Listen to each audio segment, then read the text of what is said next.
This is Life Worlds, the place where we explore life through other eyes and minds.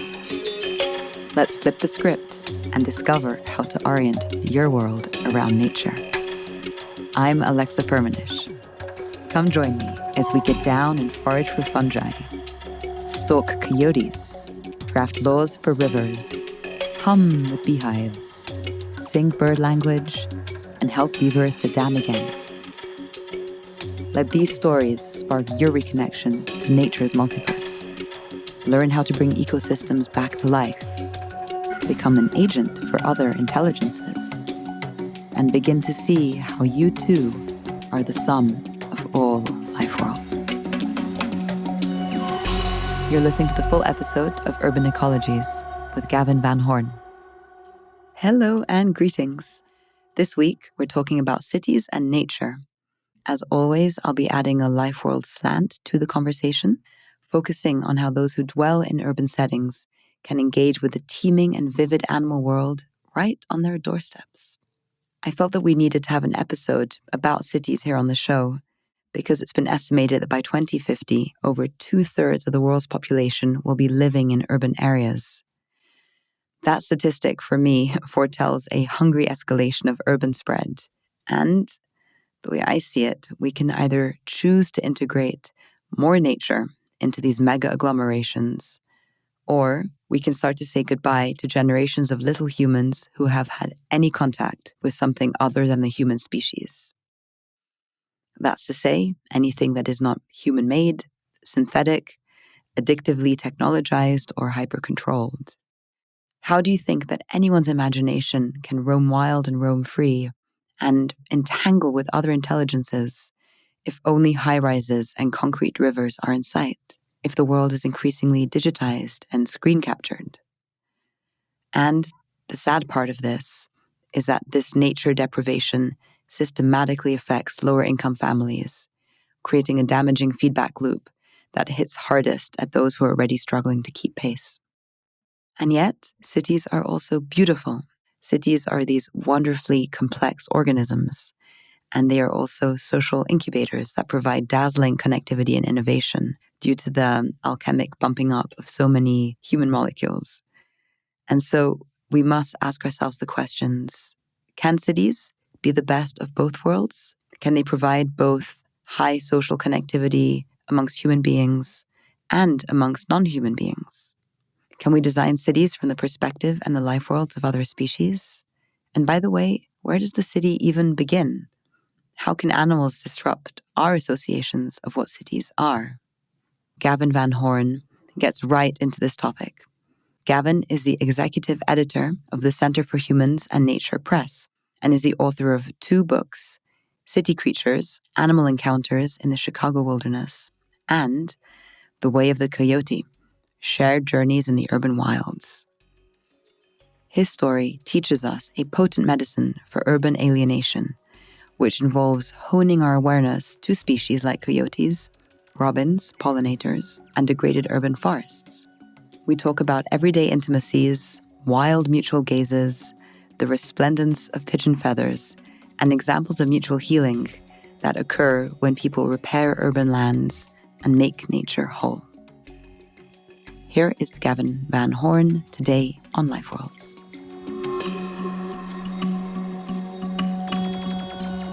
Gavin, thank you so much for joining us this morning on Life Worlds. We're speaking from, I think, similar places on the coast, right? You're down in South California, if I'm not mistaken. Yeah, I think they like to call it the Central Coast because it's between San Francisco and Los Angeles. They feel they're distinct from either of those larger areas or Southern California more generally. But yeah, officially it's Southern California.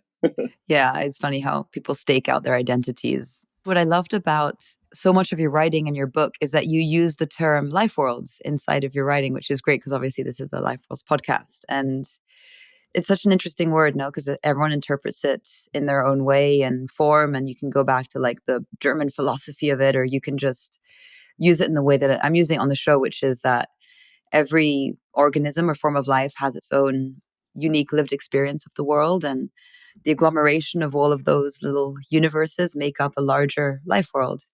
And in particular, You are quite the expert on the life worlds of cities and urban settings, amongst many other things, because you're also very much often outdoor in the land. But today we're going to talk about urban areas and how those people who live in cities who often feel like they're not close to nature are actually very close to other than human ways of being. And you can have these animal encounters in what you've called the urban wilds, which I really love. I'd like to start by asking you what brought you to this understanding that urban areas can be full of natural life? Like, when was the first time that that became something that was so marked for you that you actually wrote books about it and have given so many talks about it? What was your urban initiation, I guess you would say, into that form of wilderness? That's a good question because I certainly wasn't for the first, I'd say, 3 decades of my life, and I'm 47 now. The urban environment or cities generally weren't places I thought of as being attractive in the sense of a natural wildness that they contained or exuded or that threaded its way through urban areas. Certainly, you can acknowledge that there are parks and that there are different green spaces, but those seemed relatively constrained and contained, to me, and not quote unquote truly wild, domesticated, if you would. And so, when I thought of going out and having the big off filled, sublime, or solitude seeking natural experience, urban areas weren't what would have popped to mind for me. And in some ways, that's just representative, I think, of a conventional narrative that is widespread in the United States and in other parts of the world, that urban areas are less than worthy of our attention when it comes to nature, when it comes to the life worlds of others besides humans.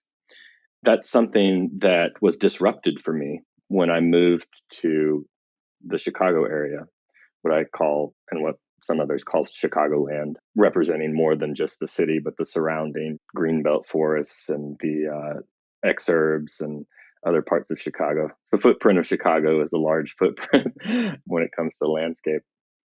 But when I moved to Chicago, I knew that there were a lot of people there working on environmental issues. I knew that there's an organization there called Chicago Wilderness, which already puts those terms together in an interesting juxtaposition in a provocative way, like wilderness, Chicago, what, But at the time I arrived, I think there were over 300 organizations that were under that umbrella of Chicago Wilderness. These were government and non-government, nonprofits, different social organizations.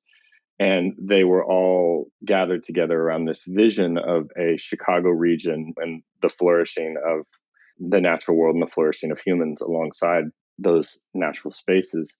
That certainly preceded me, and I knew about that. But it wasn't until I really had my feet on the ground that it came home to me in a very personal way, because once I moved to that area, I needed to orient myself. And I would do this with any area, rural, urban, whatever. But to me, it's a matter of getting to know my more than human kin or my other than human kin, the non human neighbors that share any place with me. What are their stories? How do they move through this area? How have they adapted to and survived and even thrived in some cases in an urban environment like Chicago? So as I got to know those stories, it really opened up my mind to what a city can be and the possibilities for a city when it comes to being full of wildness, full of these other stories that stretch not only around us in space, but stretch in time as well. There's history there. There's a mythology, if you will, underneath the pavement of what that place is, bioregionally speaking. And those creatures, including human creatures, continue to carry on those stories. And so it became important for me to begin to physically, mentally, emotionally, maybe even spiritually, if you want, to weave my story into the story of those other stories that had their own trails through that landscape. And so it sounds like it's something for you that's beyond parks and beyond the occasional tree that you have on the sidewalk. What is urban wildlife and nature for you then, now that you've seen these kind of this lattice of other lives overlaid over a city? How would you describe what it even is to perceive nature in a city? Is it just noticing the squirrels around, or is there something a little bit deeper to that? Well, it can be. And maybe that's where it begins. I'm thinking of a woman I wrote about in the book, The Way of Coyote. Her name's Sherry Williams. And for her, it began with pigeons. Pigeons are this disparaged bird. I mean, some people love them and some people develop relationships with them. But, for city officials, they're a nuisance and they poop everywhere. They're ubiquitous. Their familiarity sort of breeds contempt.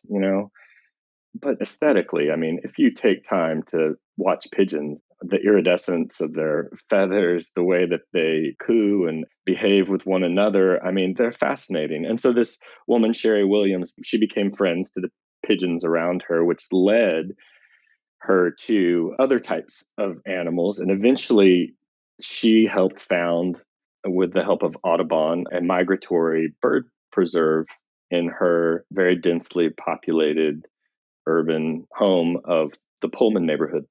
And that's an example of someone for whom, like, it doesn't start with the awe inducing experience. It doesn't start with somehow having an epiphany.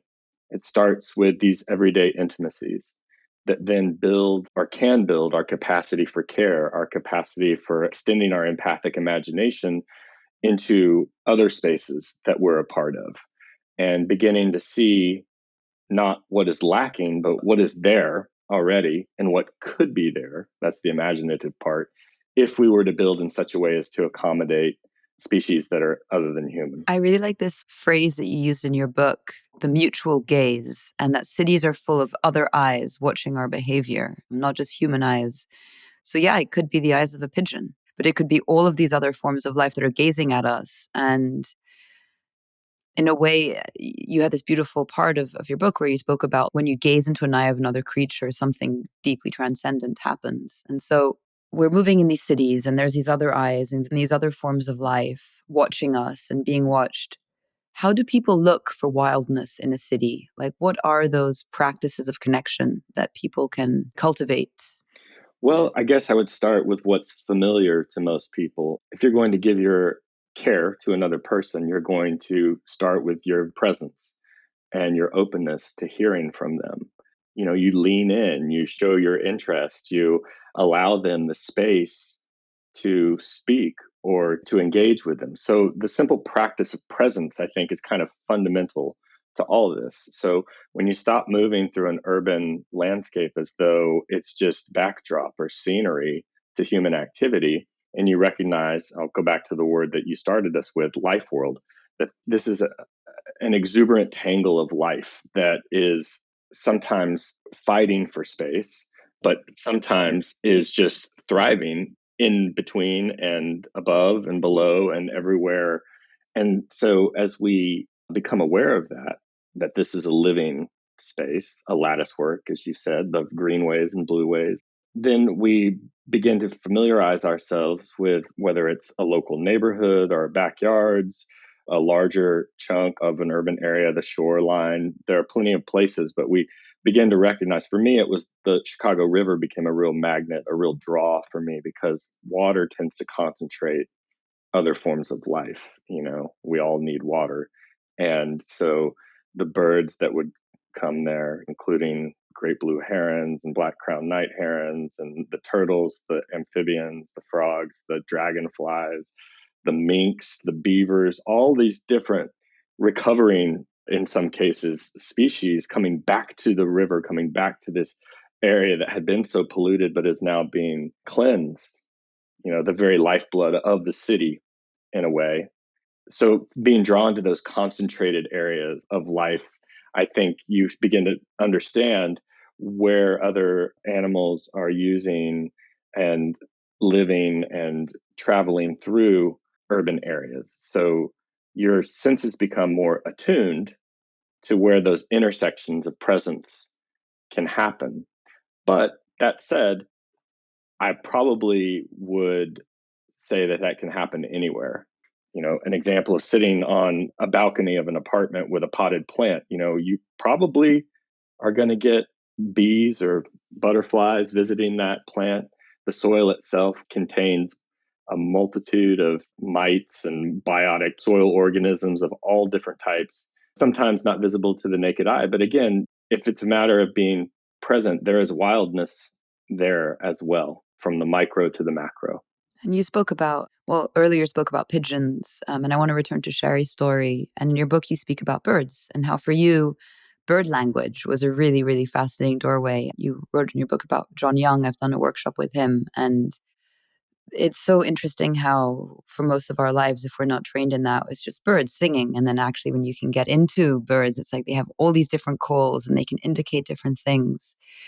And because birds are often very ubiquitous in cities, what was it about birds? And yeah, you wrote about robin in particular, but what is it about birds that can be helpful as that kind of doorway in? Well, as you said, maybe for a lot of us, bird calls, bird song is maybe a pleasant thing in the backdrop of our lives that we don't necessarily tune into. But it was kind of revelatory for me to realize that there were all these different types of vocalizations, as they're sometimes called, that feels a little too objectifying to me.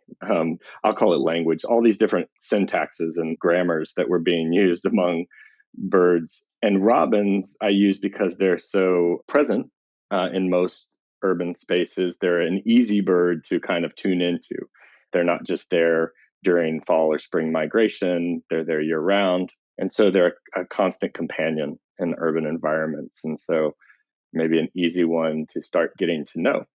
And like anything, the more you tune in, the more you start to understand subtleties and nuances of body language, of their songs, of their calls when they're panicked or when they're aware of danger or when they're just doing what are called contact calls, which are, I'm over here.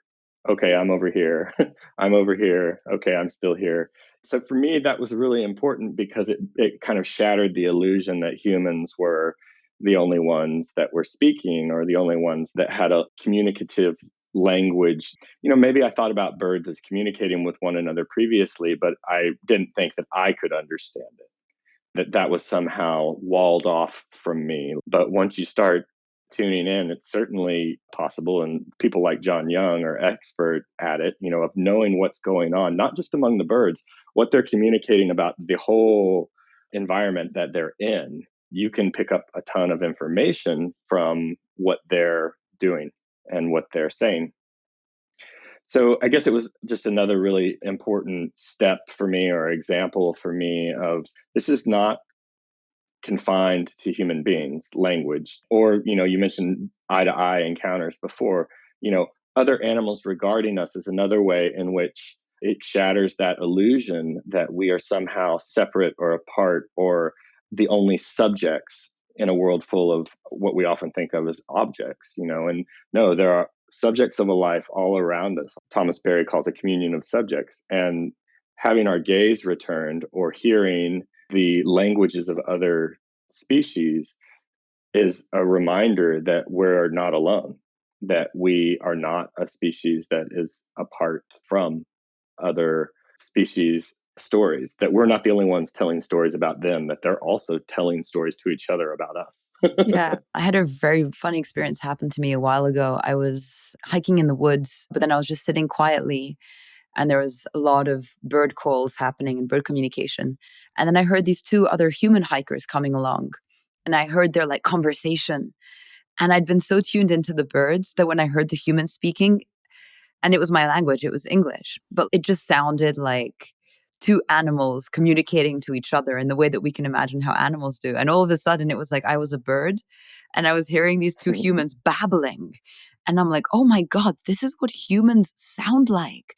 Or, when you're in an airport and there's so much noise that you can't make out any individual thing and you kind of rise above it and you're like, oh, this is the constant babble that other animals are hearing from us.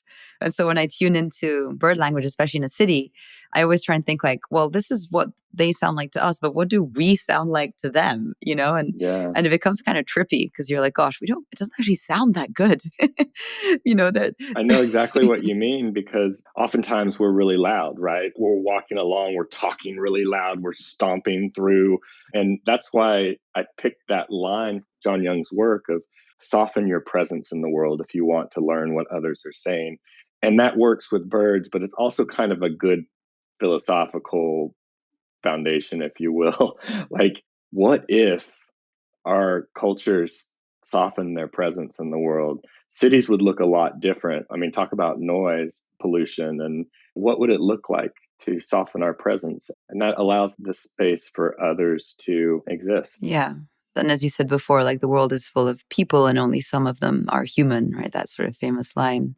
Yeah. In this talk that you gave, you spoke about the difference in an urban setting of passive kinship and active kinship. And so, passive kinship, I believe, was what you described before, which is giving your full presence, being incredibly curious, observing keenly. And passive isn't a bad thing because most people aren't even doing it, right? You can passively just observe and let life move through you, and that's very dignified.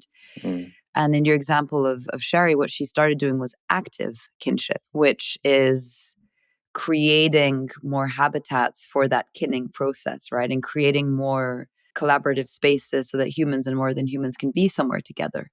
And I'd love to get into some of these. And the reason why is because when we think about how we can coexist better with other creatures and enter their life worlds and participate, it is that participation that brings us really close. And we don't exactly know what it's like to be a coyote or a fox or a bee in an urban setting, but we can create more spaces where we can start to perceive what it might be, to see the world through their eyes.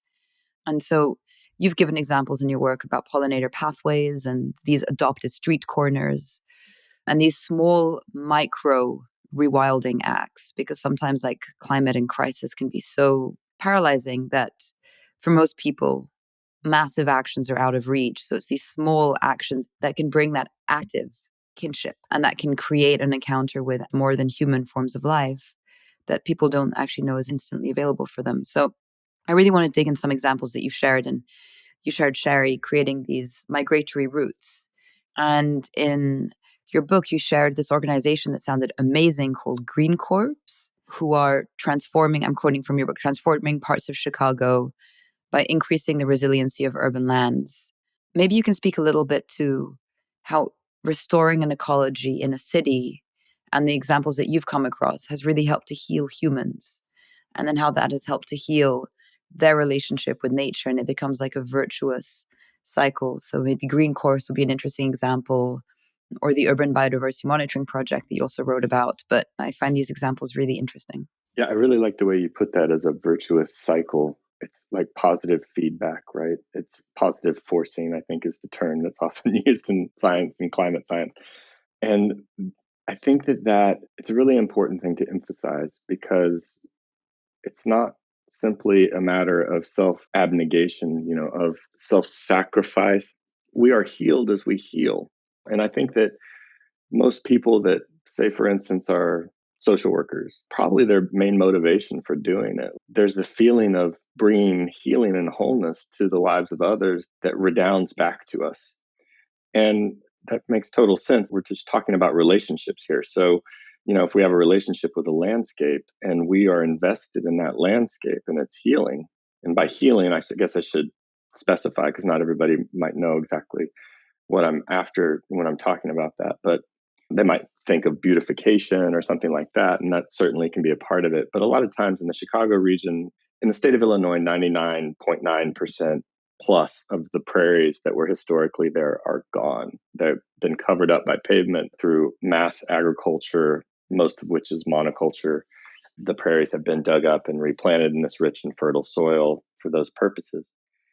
So, in an urban environment where there are these patches, these remnants in some cases of prairie land in the corners of cemeteries and parks along river embankments, there's a lot of people who have turned their attention toward what's called restoration, ecological restoration. It usually means, for plants that have become invasive in the area that are choking everything else out or creating problems for the plants that were historically native in those places, it usually involves a lot of weeding, a lot of sweat intensive work to try to allow that seed bank that's there to once again see the light of day. And when you tend to the plants like that, you're often also tending by proxy to the animals that would use those plants for food sources and for other purposes. So you're restoring the biodiversity of an area, the wildness of an area. Where Greencorps comes in is it's a program through the city of Chicago that's done a lot of amazing work. And the people who serve in Greencorps are often ex-felons, people who have been in the prison system and then need work when they get out of prison. And Greencorps is one option among like a suite of different things that people can put their efforts into and get paid for. And so the city then has different crews that move about and have different projects throughout, usually the city of Chicago park system, but further afield as well. So I interviewed a few people to hear about their experience with Greencorps. And that was what really emerged clearly right off the bat. A thematic thread was people who, in some cases, had lived in Chicago all their lives, but had never thought of the urban forest or urban prairie as anything but empty space or space to avoid. People were sometimes afraid of those areas and what could go on there, but certainly weren't thought of as places that were welcoming or inviting or for them. And through the experience of practicing this ecological restoration, a lot of these Greencorps crew members, they get to know the trees. I mean, down to the Latin binomials, they get to know the seasonality of the plant life in an urban region like Chicago. They get to participate bodily in the restoration of the biodiversity of their neighborhoods sometimes. And it seems to ripple out into their communities, into their relationships, their interpersonal relationships. Some people describe to me becoming not a local hero is probably too strong, but people being really curious about what they're doing. Why are you out there? What's going on? And then in turn, other people that were part of the Greencorps crew would say, now I come to these places when I need a moment to get outside of my head. I come and sit by this tree. I come and sit at this river, this urban stream, and I feel peace. I heard that word again and again, peace. It brings me peace. And I think that that's a really good reflection of the way that coming from a life where there's maybe a lot of damage, maybe a lot of family dysfunction that led to some bad choices, they've chosen a different path now that's leading to a greater sense of belonging in a landscape, not just a human landscape, but a more than human landscape. That's a little bit of the Greencorps story. Of course, there's much more to it than that, but I think you're right to bring it up as an example of where, healing a landscape heals us. I think that it's such a beautiful story because it does get to the core of something important, which is the difference between being a passive observer and a participant. And I think that a lot of people are encouraged to get out into the woods or, to do different nature meditation things or, but I don't know if the people who you spoke with at Greencorps would have been as connected and as moved and as healed if they hadn't been actively working the land or participating in its healing. And it has an important lesson there, and you've written like sometimes our own wholeness depends on the nature we attempt to make whole. And I think there's an encouragement there for people to not just observe and take it in, but to be participants in that healing. And that's not always the case. It would be interesting for you to share as well, I think, those street corner examples that you shared in the book where it's like, oh, what can I do on my street corner with pollinators? Because these are also simple acts of participation, but they are different to just passively witnessing. Yeah. So what you're talking about, I found out about through a woman named Lisa Hish. And Lisa's journey in her own neighborhood was she and her partner wanted to have some beehives in their backyard, have some honey on hand, kind of a backyard, back to the land spirit.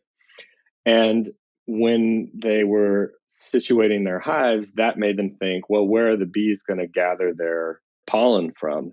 What are the local neighborhood plants? If you're going to be eating honey, you want it to be healthy, I would presume. And that might have motivated it. But it led to a mapping of the vegetation in the neighborhood. And that led to talking to neighbors and who were curious, well, what are you doing that for? And that led to, well, hey, there are all these street corners that have muddy or cobbled corners at these four-way stops or weedy plants. well, what if we didn't just passively map what's going on in the neighborhood? What if we took an active role in transforming those corners by planting pollinator habitat? Then it's not just about bees, it's also about butterflies, it's about bats. They put up bat boxes. And so they got enough interest that they would have 3 or 4 families adopt a street corner and then transform that corner. And that led to conversations with children about the hawks in the neighborhood, the owls, the coyotes roaming through. It transformed the way that they looked at their neighborhood from a space that maybe wasn't very hospitable to other creatures to one where they were participating. They were wholly a part of making that space more alive, more biodiverse, healthier. And it all started with just thinking like a bee. So, and I haven't followed up with Lisa on this, but that led to even bigger and grander schemes of, creating not just street corners, but a pollinator pathway on 3 different streets, all the way from the river to the lake, in these kind of parallel arrangements. And then she was like, if that's successful, then we can extend this to other neighborhoods citywide. It's a great example of thinking starts small and manageable, something within your orbit of influence. But then it can lead to all sorts of things. And possibly even it connects people to the city's climate change plan and then the nations. And, so all those different scales, I think, are important. And it's important because people often ask, well, what can I really do? Where should I direct my energy? It just feels like I'm not doing anything if I'm just tending my own garden or whatever it might be, metaphorically or literally. And I think this is an example of where those things aren't mutually exclusive. In fact, we have to be grounded in something in order for us to care deeply about these issues that become more abstract the further away we go and are sometimes literally invisible. So we need those things that are physical, that are tactile, that connect us to those larger and critical issues to our future. I think it's so important because Yeah, absolutely. when we don't feel empowered, when we feel like we don't have agency, we just get stuck. And many, many city folk, like when I told people I was doing a podcast about the life worlds of other creatures and stuff, they're like, great, but I live in a city and I don't even know how I'm going to be able to relate that much to what you're sharing. And that really made my heart hang heavy. And that was why I need to do an episode on this subject, because I can't just speak about agriculture or law or all these things. I need to touch on this issue. And I really appreciate a lot of your work for this particular reason, because even in this conversation, I think we've touched on ways that people can feel connected to that larger, paralyzing hyper object thing of, oh my God, we're all, I'm not going to use a swear word, but things are looking a bit dire. We'll bleep it out with birdsong. Oh, I love that idea. That's such a good idea. I'd love to pick up on this thing that you said earlier, thinking as a bee. Because one of the provocations of this podcast is, can we see through the eyes of other creatures? Can we become more like them? Or just that sort of empathy, co-inhabiting another life world of someone else aside from just being our own human self?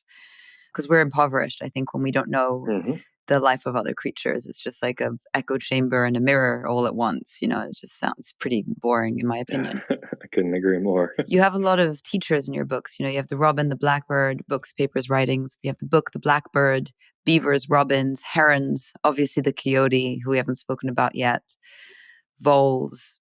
And you write, at least one piece of what I am advocating here is that other animals can help us think and behave differently. So we might not be able to have access to animal minds, but we do have imagination and the power of observation. So tease that out a little bit. Can we think like other animals, or how can we get close to seeing the world through their eyes? Yeah, so I think sometimes the scales have tipped too far, in my opinion, to this fear of anthropomorphism. And there's good reason to be hesitant about attributing other human traits to non-human animals, which is what I mean when I say anthropomorphism or anthropomorphizing, because we don't want to reduce other animals. We don't want to constrain their own ways of perceiving the world. Think about a bee seeing an ultraviolet spectrum. Think about a hawk being able to see pinpoint precision 2 miles away, see a mouse. Think about the speed of a peregrine falcon through the air. Think about all the sort of attributes that other animals have, perceptual attributes that we do not. And so you don't want to say, oh, that bird is dressed in pants and a vest and an ascot. You don't want to reduce them or make them into comic book characters. I mean, unless you're writing a comic and that's the understood context. But what I mean to say is you don't want to infantilize or trivialize their lives. At the same time, I'm a strong advocate in trying to, as best we can, with the limited faculties that we have, understand what other animals are doing, what they're trying to communicate to us. And in part, that's made completely possible by the fact that a lot of our behaviors, especially with other mammals, are mutually intelligible. We recognize when another animal feels pain, when they feel joy, when they are playful. We understand those behaviors. And so that's not a big leap. Now, pushing beyond that, I think it also is helpful to follow good old Aldo Leopold's advice and try to think like a mountain. How do we think like a landscape? How do we think like a river? How do we imagine ourselves into these other types of being, which would expand our empathic imaginations? One of the great gifts that we have as human beings is the capacity for empathy, the capacity to step into the shoes of others. So there is this kind of famous philosophical essay, I think back in the 70s, called What's It Like to Be a Bat by a guy named Thomas Nagel. Yeah. And, it caused a big uproar. Well, like having read it, 20 years after when it was written, I was like, what is the big deal here? Like, of course we can imagine what it's like to be a bat. Of course. Why is this even up for debate? Why is this even like controversial? We don't have the gift of echolocation, most of us at least. Some blind people use it. So there are some crossovers. I think it's just important to emphasize that there are oftentimes more likenesses than differences. So that can affirm our creaturehood, our animality, our part of this greater unity of life. But we also want to acknowledge and respect and I think be curious about and fascinated by the different ways there are of perceiving the world. What's it like to be an elephant and perceive the world through our feet? You know, what's it like to be a bat and not rely so much on our vision? I think those are fascinating things and worth spending time doing. And as you said, help us to break through the echo chamber of our own self focus or human focus. What's the creature that you feel like you are able to step into the most, or one of the creatures that you can step into the most? And maybe you can describe what you've learned by being them. Well, that's a good question. I consider myself a writer. And so by writing about the lives of other creatures, that helps to expand my empathic imagination for how they might move through a landscape, how they might perceive that landscape. One person who does this really well is a fellow named Martin Lee Mueller. He wrote a book called Being Salmon, Being Human. And it's an academic book, but it's really kind of, I don't know if revolutionary is the right word, but there are these passages in there where he is the salmon. He is imagining the world from the salmon's perspective, what that salmon smells, the electrical impulses that ripple along the body of the salmon, those different sensory capacities. It's just pretty fascinating. So I don't know exactly how to answer that question because I think about it a little bit broadly, and I wouldn't say there's like a specific animal that I try to sort of inhabit their mind space or Umwelt, their life world. You wrote a poem from the perspective of Coyote that I thought was really cool, really neat. Yeah, I was just about to say, obviously, coyotes have been a source of fascination for me. So that's an example of where I tried to write my way into that perspective in a sense. Isn't that what all writing in terms of whether it's a book, whether it's a screenplay, I think the best writing is an invitation for us to expand our empathy, to expand our imaginations. And so, yeah, I took on the perspective of a coyote, but I guess I just want to be modest about that in a way because I think I'm just a rank beginner. I think there are people who can communicate very well with other beings, other animals, plant life, possibly mushrooms, other forms of life. And I'm just pulling at the hem of that garment right now. I'm just learning how to let go and be present. I think that your modesty, whether it's warranted or not, is also a good invitation for anyone who's a creative to try to do a piece, an art piece, as you said, a screenplay, whatever it may be, from the perspective of another form of life? And what kind of learning do you have to do to get there? What kind of movies do you have to watch? Or, biology books do you have to read to understand, okay, well, where do they nest? Or what are their social relationships? I wish that there was like a fellowship for people who would have to embody some other form of life and they would be allowed to anthropomorphize just because the creative experience of inhabiting other eyes. Just one or two last questions before we wrap. Do you think it's possible to draw life lessons from other species and their ways of being? Have you drawn lessons for your own life from quote unquote nature? What do you have in mind there? I mean, how specific do you mean? It could be from the most, philosophical level of, as you said, mushrooms and their way of decaying and rotting help us understand what life and death are. And I've had people come on the show who have shared very playful things. But we do have animal teachers along the way of our lives, right? If we choose to listen to them. And your writing was peppered with a few of them, but just curious if by observation and participation in the animal worlds, if they've had you think differently about things in your own life. I mean, I think, I guess I'll start out broadly and see if it leads to specifics. But I mean, broadly speaking, it's increased my care. My love of the world is informed by how much I interact, engage, and build relationships with all the different animals, plants, and landscapes around me. Like, it connects me and expands me as a person. And here's a good thing, it's humbling as well to engage with other species because it decenters the default perspective, the default anthropocentric perspective. This tendency to always circle back to what's important for humans. I mean, I think back through my life and I can think to key moments where that humility was really an overwhelming sensation, that these other lives being lived all around me, that I was one very fractional, tiny part of a much larger story and a much larger earth being, earth processes, that I was simply, to use the metaphor that Tim Ingold used in our kinship session, that I was just a little eddy in the side of a river for a little while before I dissipated back into the greater flow of things. And it's humbling to see all the different ways that life can express itself in bodily form. 8 legs, 4 legs, 2 legs, no legs, wings and furred and finned and feathered, and just overwhelmingly beautiful and amazing to me. And I think that only increases in me over time. It's like we've been saying, the more you engage, the more it's a kind of virtuous cycle, a positive feedback loop. The more you understand yourself as a creature among many other creatures, the more you can appreciate what it took for you even to be present in this place at this time in the larger geological history of the earth is unbelievably special and unbelievably crazy in a way. That we're even here having this conversation is ridiculous, the chances of that.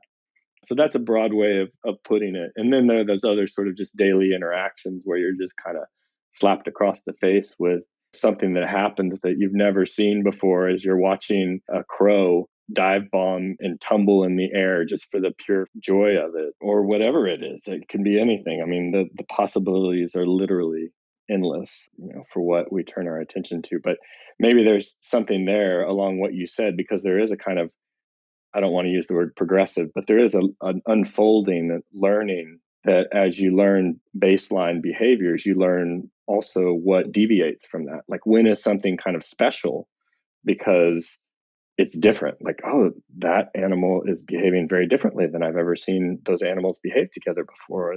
And so the more you get to know, the more you can comprehend or understand or appreciate, I think is maybe the word I'm looking for, when things are different for whatever reason. Oh, that was a very, very inspiring way of interpreting, I think, that question. So I thank you for that.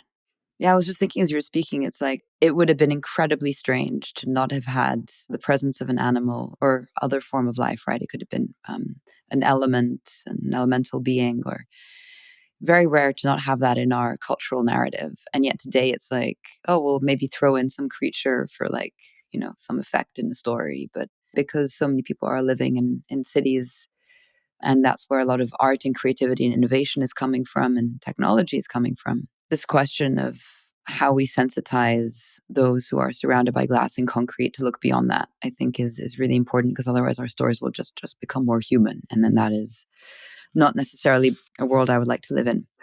We'll leave it there for today, but thank you so much for coming on and for sharing your wisdom. I will pepper the show notes with your books and essays so that people can go on an adventure with you and Coyote in Chicago and elsewhere. But thank you so much for being here. Well, thank you, Alexa. It was a pleasure talking to you. That was Gavin Van Horn. There was one thing that Gavin said that particularly struck a chord with me when he said that nature connection doesn't have to start with being in awe or somehow having some great epiphany. It can start with these small, everyday intimacies, even in cities, that then help build our capacity for care and imagination. I think that is a wonderful, wonderful invitation. Thank you so much for listening to the podcast, and stay tuned for a fresh episode coming out in 2 weeks' time. It will be our final episode of this series. I cannot believe it's gone by so fast. And we will hone in on wilderness rights and tracking, how nature can be a mentor. So that's it for me today. I would love to hear from you, so do reach out on the lifeworld.earth website, where you can also find all of the show notes and an open source library ranging on everything from ecology to technology and life at large. Subscribe to the email list, and I will see you back here soon.